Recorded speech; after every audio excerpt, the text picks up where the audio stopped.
Rewriting personal narratives after failure.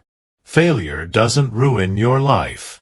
I want you to sit with that for a second, because it runs against almost everything you've been told, and everything you've told yourself. We treat failure as if it has some inherent, corrosive power. As if the event itself, the rejection, the bankruptcy, the ended relationship, the degree you didn't finish, carries some permanent charge that reshapes who you are. We speak about it that way. I failed. Not, that attempt didn't work. Not, that outcome wasn't what I'd planned. We say, I failed. Subject, verb, identity. And that's where the actual damage begins. Not in the failure itself. In the sentence you build around it. What keeps people stuck, chronically, inexplicably stuck, is almost never the thing that went wrong. It's the story they construct in the aftermath. The narrative they rehearse, refine, and eventually mistake for fact. And the most insidious part? That story often feels like clarity. It feels like finally being honest with yourself. It feels like hard-won self-knowledge. It's usually none of those things. In this video, we're going to follow one person's experience to understand exactly how a story about failure gets built, how it hardens into belief, and how, deliberately, methodically, it can be rewritten. Not with motivation. Not with affirmations. With something more durable, awareness of the mechanism itself. His name is Marcus. He's 34. And for 3 years he'd been building something he believed in. Not a startup in the romantic Silicon Valley sense, something quieter than that. A small consulting practices. He'd spent years working inside larger organizations, watching the same avoidable problems repeat themselves across teams, and he'd built a clear, specific methodology to fix them. He knew it was good. He had the data from the places he'd applied it. He'd saved money carefully, built a client pipeline he thought was solid, and in January of a year that felt full of momentum, he left his salary job and went out on his own. The first 4 months were exactly what he'd modeled. 2 anchor clients. Revenue tracking to plan. He was sleeping less, but it felt like the right kind of less, the kind that comes from being genuinely engaged with your work, not from dread. Then, in the 5th month, one of his anchor clients restructured internally. His project was deprioritized and ultimately canceled. The contract was terminated with 30 days' notice, completely within the agreed terms, nothing unusual. These things happen. But it left a hole. And Marcus spent the next 6 weeks working hard to fill it, pitching aggressively, following up on every warm lead he had. Nothing converted. The second anchor client began requesting scope changes that stretched the engagement thin. By month 8, his savings runway was half what it had been, and the pipeline he'd built looked significantly less reliable than he'd believed. By month 10, he made the decision to close the practice and return to employment. He found a role, a good one, in fact, within 3 weeks. Objectively, a difficult chapter, but not a catastrophic outcome. What happened next is what this video is actually about. I knew this was going to happen. I wasn't ready, not really. I just convinced myself I was because I wanted to be. The clients who said no were right to say no. There was probably something I was missing that everyone else could see. I'm not the kind of person who builds things. I'm the kind of person who helps other people build things. Maybe I needed to fail this badly to finally accept that. Notice what just happened in that internal monologue. We'll come back to it in detail. But for now, follow Marcus forward. He took the new job. He was technically competent at it. His manager thought highly of him. But something had shifted in how he moved through his days. He stopped proposing ideas in meetings. He declined a committee invitation that would have elevated his visibility. When a former colleague invited him to co-found a new project, something that, 6 months earlier, he would have immediately explored, he cited bad timing and let the conversation drop. None of this looked like crisis from the outside. It looked like a man being appropriately prudent after an experience that hadn't worked out. But from the inside, something different was happening. I'm just being realistic now. I know what I'm capable of. I know what happens when I try to operate beyond my lane. Some people are built to take risks like that. I'm not. And that's okay. It's better to accept it. Let's step outside Marcus's experience for a moment and understand what was actually happening in his mind, because it wasn't unusual. It wasn't pathological. It was, in a clinically well-documented sense, completely normal. And that normality is exactly why it's so dangerous. The psychologist Dan McAdams proposed that human beings are fundamentally story-making organisms. We don't just experience events, we construct autobiographical narratives from those events. These narratives give coherence to the self across time. They answer the implicit question, who am I, and how did I become this way? The problem is that this meaning-making process is not neutral. It is deeply evaluative. We categorize events as confirmations or violations of who we believe ourselves to be. And crucially, once a narrative is established, the brain does not revisit it for accuracy. It defends it. When Marcus said, "I'm not the kind of person who builds things," he wasn't describing a fact. He was constructing an identity. He was taking 10 months of a complex, multivariable experience and collapsing it into a permanent statement about his nature.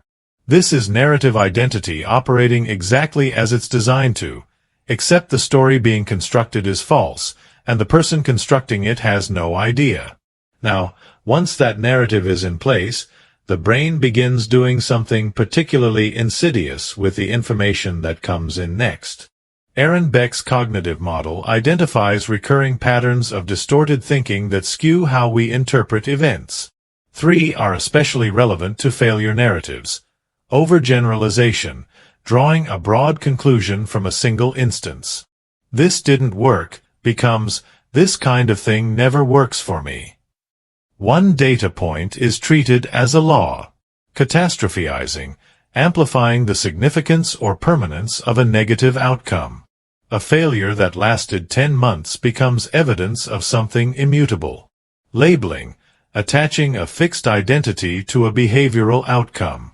Rather than, I made some decisions that didn't produce the result I wanted, the conclusion is, I am a failure. The event and the self are fused. These aren't personality flaws. They are default processing shortcuts that the brain uses under conditions of uncertainty and threat. They are fast, automatic, and almost impossible to detect from the inside. Look back at Marcus's internal monologue again. I knew this was going to happen. That's overgeneralization, rewriting the past as if it was always going to end this way. I know what happens when I try to operate beyond my lane. That's labeling, converting a specific outcome into a fixed rule about his capacity. Some people are built to take risks. I'm not. That's catastrophizing's quieter cousin, a permanent conclusion drawn from a temporary result. These distortions fed a third mechanism, one that may be the most damaging of all for long-term functioning. In the 1960s, Martin Seligman demonstrated through experimental psychology that when an organism experiences repeated uncontrollable negative outcomes, it eventually stops attempting to change its situation, even when the situation has changed and escape is now possible. In humans, learned helplessness manifests not as passivity across all domains, but as selective withdrawal from areas associated with prior failure. Marcus hadn't become helpless in general. He had learned, falsely, that certain kinds of agency in certain domains would predictably lead to pain. So, his nervous system eliminated those options without asking his conscious mind to weigh in. Once the failure narrative was in place, Marcus's brain began functioning as a filter. Research by Nickerson and others on confirmation bias demonstrates that humans preferentially seek, remember, and interpret information that confirms existing beliefs, and systematically discount information that contradicts them. Every meeting where he stayed quiet was proof he was being realistic. Every risk he didn't take confirmed that risk wasn't for him. Every time a colleague's venture stumbled, he noted it.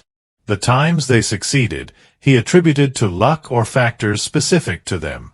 The narrative was now self-sealing. Failure is neutral data. It is the interpretation that determines whether that data becomes a lesson or a life sentence. Here is the point that everything else in this video depends on. The business outcome Marcus experienced was data. It contained information about market timing, about the specific client relationships he'd built, about gaps in his financial modeling, about the volatility of a particular sector in a particular period. None of that information was about who Marcus was as a person. None of it was a verdict on his capacity or his future. It was feedback, impersonal, granular, and genuinely useful if processed accurately. What Marcus did, as most of us do in the aftermath of significant failure, was skip the processing step entirely. He moved directly from event to conclusion, and then he lived inside that conclusion as if it were geography. 2 years after closing his practice, Marcus was comfortable. That word is important. Comfort, when it arrives in the wake of a failed attempt, can feel like wisdom. It can feel like you've finally stopped deluding yourself. But comfort purchased through avoidance has a specific cost. It requires continuous maintenance. Every time an opportunity arose that resembled the shape of his failure, Marcus's system produced an instant, automatic evaluation. Not for me. He didn't deliberate. He didn't analyze the specific opportunity on its own merits. The verdict arrived pre-formed, courtesy of the narrative he'd built 2 years earlier. The feedback loop. Failure event, negative narrative, avoidance, lack of progress, reinforced failure identity, repeat. This is the feedback loop. And notice how self-contained it is. At no point does new information enter the system in a way that can challenge the core belief, because the confirmation bias filters it out. Successes are attributed to luck or external factors. Ongoing stagnation is cited as evidence that the original conclusion was correct.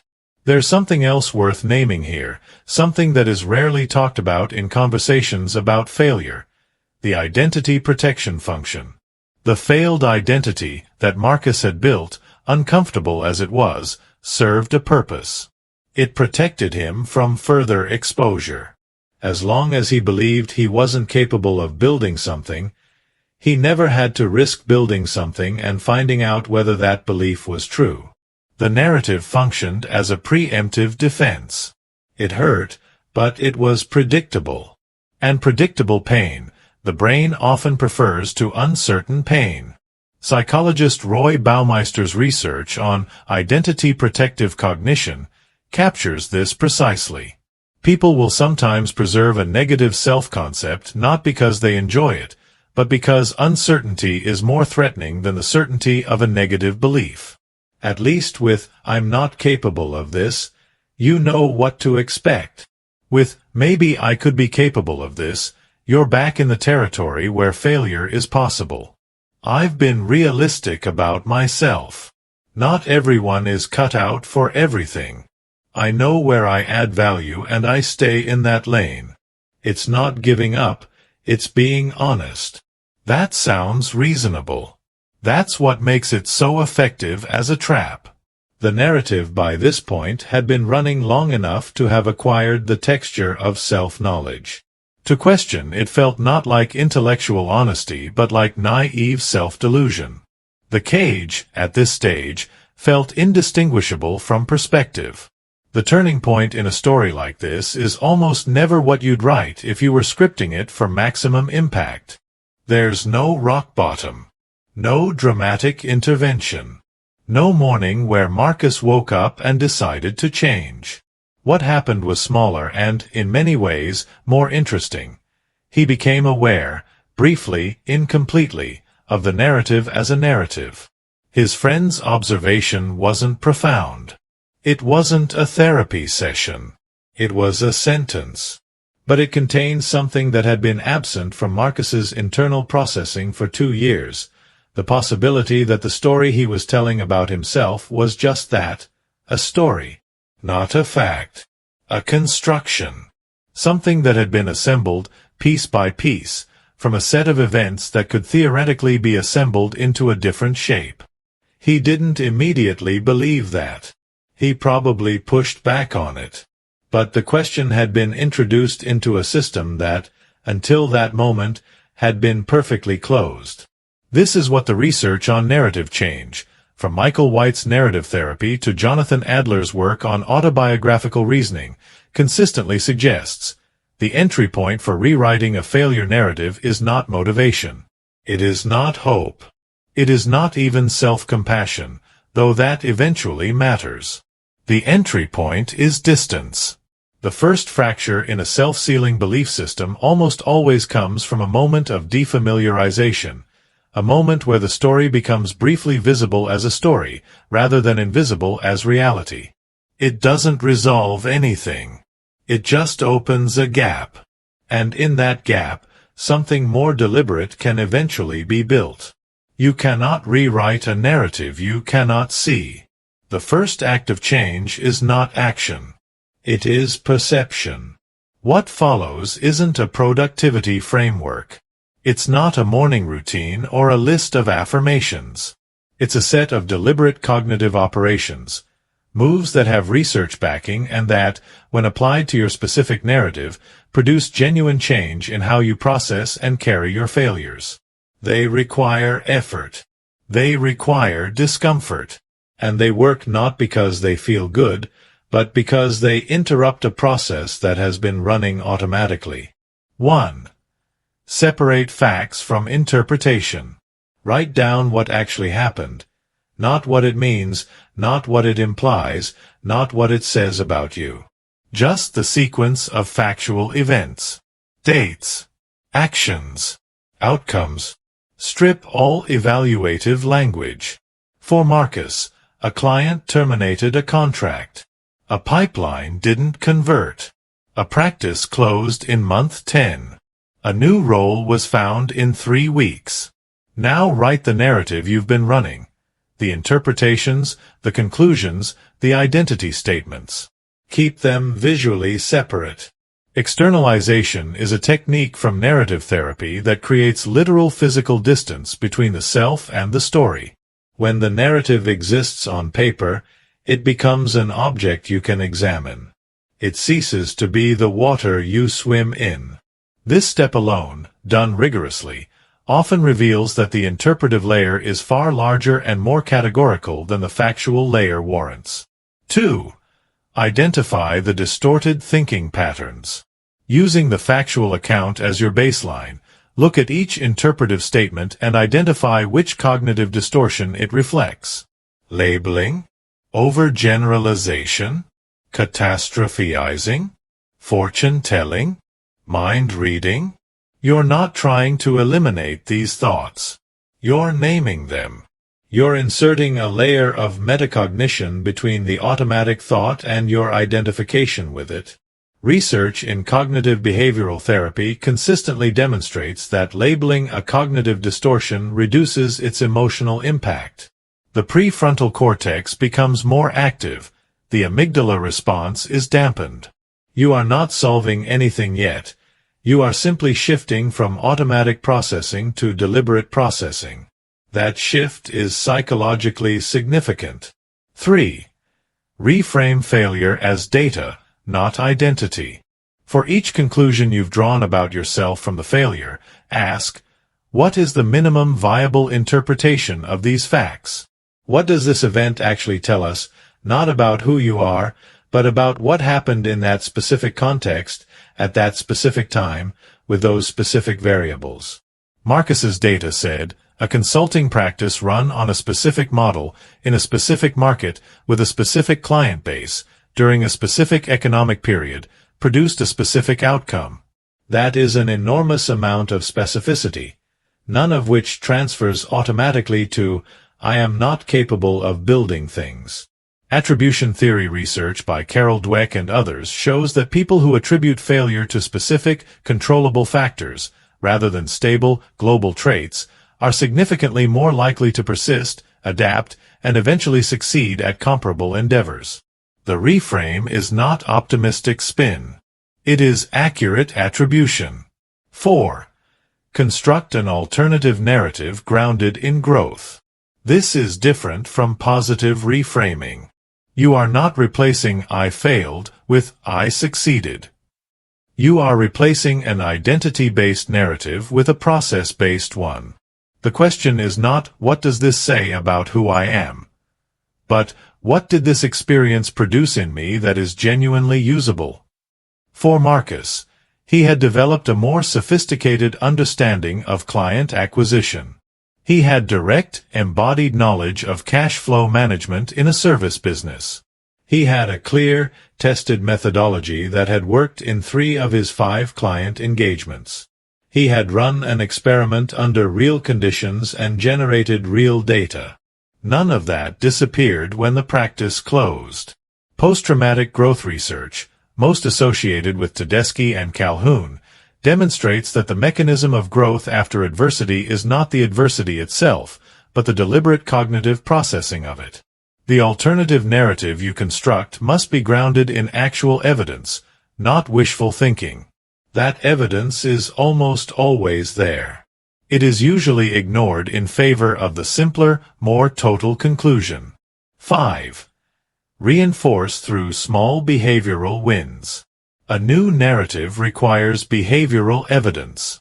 Not a dramatic gesture, a small, specific action that is consistent with the alternative story. 1 proposal made. 1 meeting accepted. 1 idea voiced. These actions are not primarily about outcomes.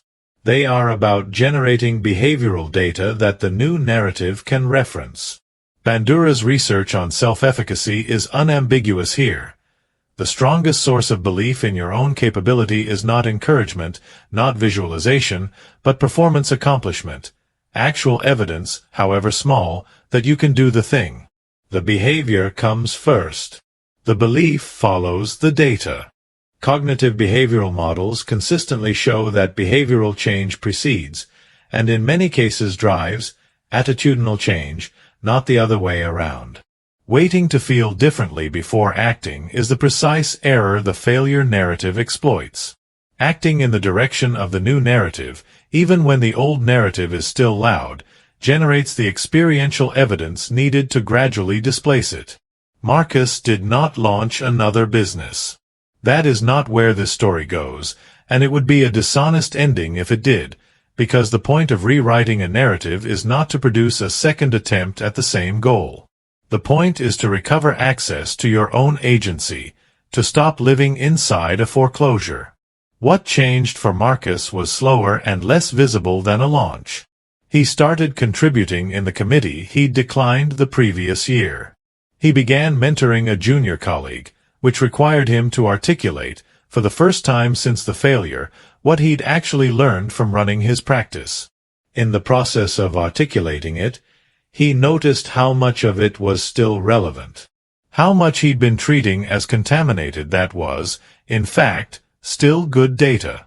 He stopped declining the invitations that asked him to think strategically.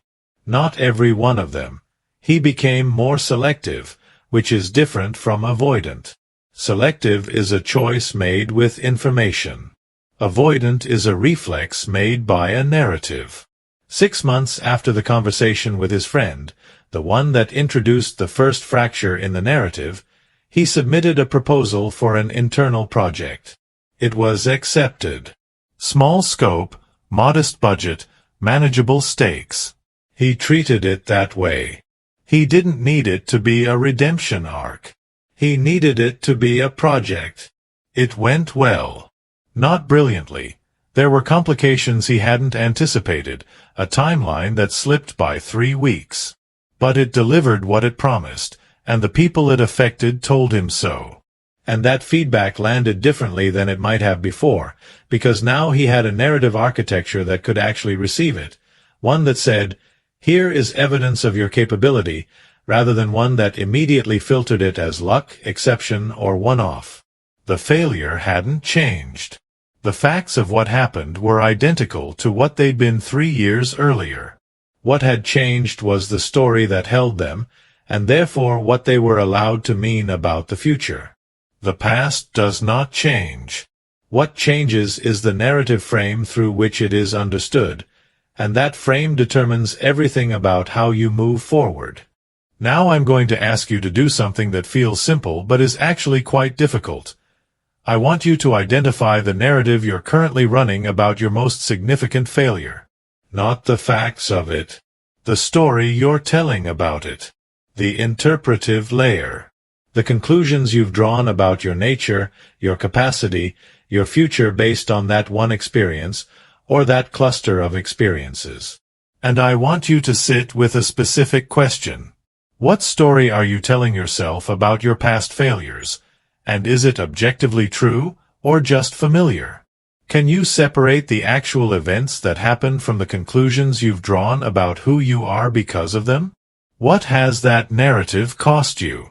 Not in the immediate aftermath, but in the years since? What have you not attempted? What have you reflexively dismissed as not for me?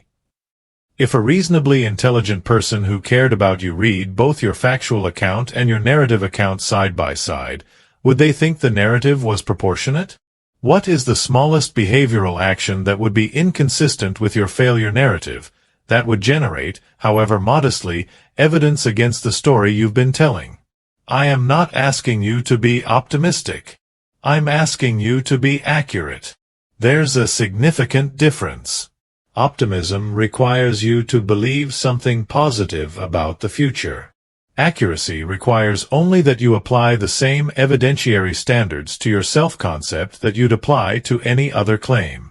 If you believe the Earth is flat, no one would accept "it just feels true" as a valid reason to hold that belief. But we routinely accept "I failed, therefore I am a failure," as if the logical structure of that sentence were sound. It isn't. It would fail inspection in any first-year philosophy course. Yet it governs lives for years, sometimes decades. The question is not whether you failed. You have. So, has everyone who has ever attempted anything of consequence. The question is whether the story you've built from that failure is an accurate representation of what it actually tells us, or whether it's a distortion that has acquired the force of truth through repetition. Most failure narratives, when subjected to honest examination, turn out to be significantly overgeneralized, significantly more total, significantly more identity-fused than the facts warrant. Not because we are weak or irrational, but because that is how the brain processes threat by default, and failure, especially public or significant failure, registers as threat. Knowing the mechanism doesn't make you immune to it, but it gives you something you didn't have before, a way to recognize it, a way to step outside the story long enough to ask whether you actually want to keep living inside it. The paper on the desk at the beginning of this video, the one you couldn't read, is every story you've ever told yourself about what your failures mean. You've been living on the version that landed face down. You haven't been lying to yourself, exactly. You've just been accepting the first draft. The rewrite doesn't require you to believe you're better than you thought. It requires only that you question whether the first draft was as accurate as it felt. That's the work. It's not dramatic. It's not fast. But it is, and the evidence on this is consistent, entirely possible. Take the question with you. Not the answer. The question.